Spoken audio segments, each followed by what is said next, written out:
Bersama kami ada Ibu Jessica yang setelah menjalani 36 tahun pernikahan, ternyata sang suami berselingkuh dengan kerabat yang sangat dekat dan dipercaya.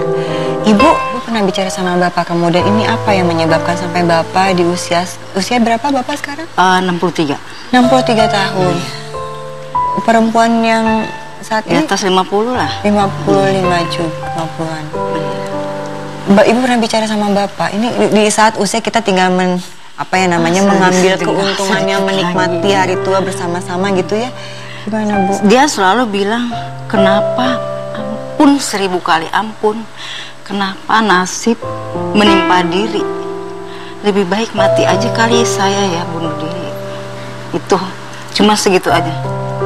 Selama pernikahan ini, selama Bapak ke Ibu bagaimana? Selama kejadian ini? Maksud saya sebelum kejadian itu Ibu? Saya memang rumah tangga saya sama dia memang agak kayak seperti kurang sehat. Karena orangnya kurang akrab, kalau dibilang kurang perhatian itu kan saya yang lebih tahu ya. Dari segi yang sekecil-kecilnya pun ada tuntutan bagi saya. Cuman dia tuh orangnya cuek, acuh. Saya kan sebagai ibu rumah tangga ya, walaupun usia saya sudah seperti ini, saya kepengen hidup bahagia. Walaupun apa adanya. Kenapa saya terakhir diperlakukan seperti ini?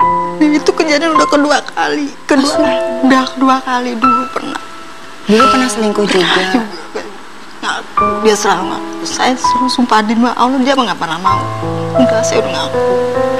Jadi sekarang apa yang harus saya percayakan buat dia? Saya harus bagaimana? Apapun rintangan susah hidup jeripaya saya jalani, saya bantu, saya cari buat mencukupi kebutuhan saya. Tapi ternyata dia hianat sama saya.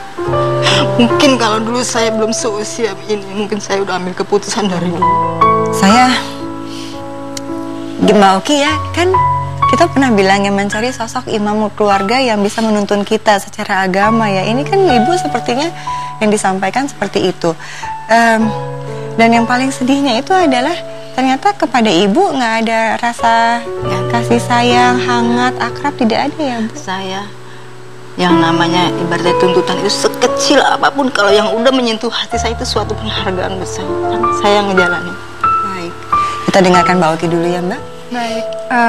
Baik, ini pelajaran buat kita bersama bahwa kita semakin paham bahwa cinta itu bisa kayak baterai handphone juga Bu, bisa lowbat. Jadi cinta itu harus diusahakan, harus di-charge terus supaya dia kalau lagi jenuh dia bisa naik lagi. Dengan cara apa? Dengan cara saling, saya paham Ibu lebih mengerti, jauh lebih mengerti daripada kita yang hanya berbicara. Ibu yang jauh mengalami. Mungkin ketika melihat ada suami lebih cenderung kepada perempuan lain, mungkin mendapatkan kenyamanannya pada perempuan tersebut dibanding dengan orang yang sudah bertahun-tahun mendampingi beliau. Oleh karena itu dikatakan cinta itu harus diusahakan, harus di-charge.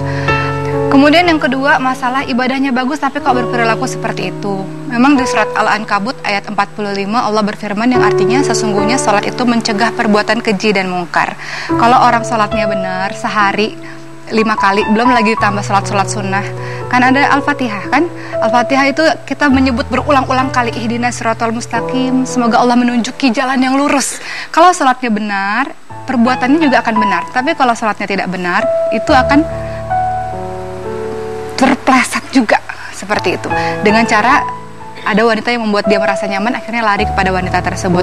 Untuk Ibu, wajar sekali bahwa ketika 36 tahun pernikahan, kita merasa bahwa diri kita sudah setia, sudah memberikan seluruhnya, ada rasa kecewa, ada rasa marah. Ibu membutuhkan waktu untuk menyembuhkan diri Ibu sendiri terlebih dahulu. Karena kan kejadiannya baru-baru ini kan, butuh waktu untuk sendiri dulu Bu. Nah, ini Mbak Vera mungkin bisa membantu ya. Apa yang bisa dilakukan tadi Ibu udah nanya saya harus gimana? Betul, ini usia pernikahan 30 sekian tahun, saya khawatir Anda memang menikah, ada dua-duanya dalam pernikahan, tapi nggak ada komunikasi.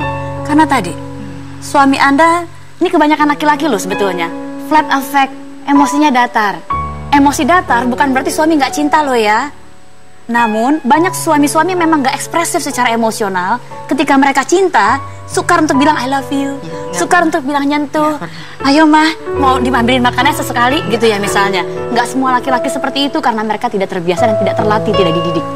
Jadi maksud saya adalah begini, sejak awal pernikahan, Nggak ada kata terlambat loh ya, karena tua itu usia 70 tahun ke atas. Anda masih belum tua, ini pernikahan yang masih bisa dibenahi. Begini Mbak Maudi membenahinya.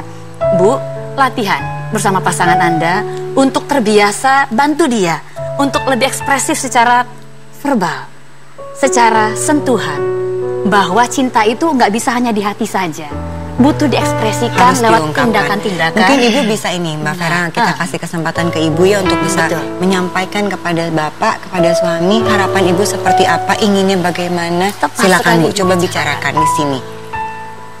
Saya sih ya untuk sementara ini untuk harapan ke depannya, saya masih baru-baru ini terkuak, jadi kayaknya belum bisa ngasih harapan apa-apa. Baru tanggal 24 kemarin pengakuan dia, jadi saya harapan itu nggak bisa langsung kita paksakan harus bagaimana, karena saya menjalaninya.